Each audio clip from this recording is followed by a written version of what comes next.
The following report contains some disturbing images.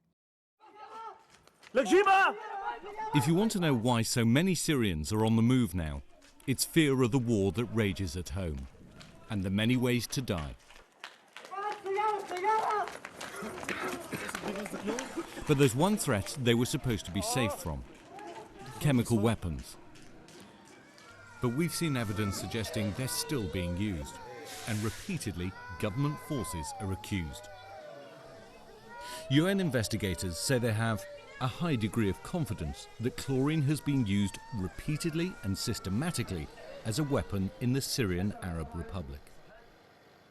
Now investigators have been asked to identify which individuals, groups or governments are still involved in the use of chemicals as weapons in Syria.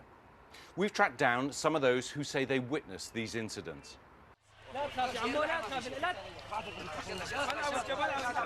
For the children of Syria, it's not the high seas they must fear, but death on dry land. When Sarmin was attacked, witnesses say they heard a helicopter, and only the government has helicopters in Syria. But there was no explosion, just casualties. Reports suggest the smell, signs and symptoms were consistent with a chlorine attack. There were dozens of victims. Among them, 6 members of one family. Much of this video is too graphic to show. Doctors struggling to try to revive people. And the 3 adults and 3 small children dying, without a scar on their bodies. Government forces are repeatedly accused of being behind many of these attacks, but they've told us they haven't used any chemical weapons, blaming terrorists instead. Rebel forces and more recently Islamic State also stand charged. The militants have repeatedly attacked Marea, but 2 recent strikes are feared to have involved chemicals. I understand samples have been passed on to the British government for testing. This time the symptoms were different.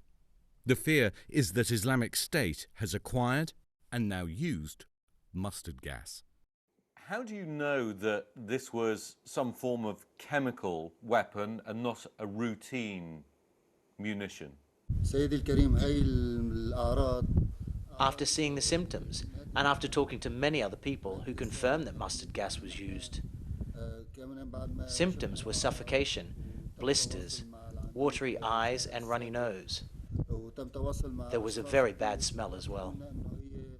We asked a leading chemical weapons expert to look at this evidence. The photographs I've seen of both the injuries and the unexploded projectile, as well as the descriptions of the actual incident, lead me to conclude that there's very strong and compelling evidence that this was a vesicant, a mustard agent that was used on this attack. Few have witnessed the darkness of Syria's war like the men of the civil defence. When there's an attack, they come to the rescue. They've been at more alleged chemical incidents than anyone. We met them in Turkey, where they were getting training. Ibrahim struggles to forget what he saw.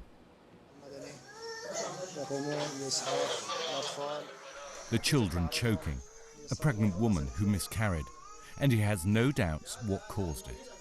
The chlorine issue is now open for the world to see. What kind of strike would make children suffocate? Let's say grown-ups are pretending, but how can 2 months old pretend that they are suffocating? You've seen them in the video, how they're gasping for air. Children from 2 months to 3 years old. This is not an act. Such images haunt the minds of Syrians. But for Ibrahim and the civil defence team, there's no escape, as he prepares to head home to Syria, to a country consumed by blood and chaos. And as he does, more Syrians are gathering to leave. These exclusive pictures were filmed at the border this week.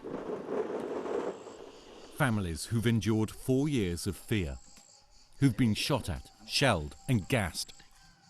Unsurprising then that so many are now on the move.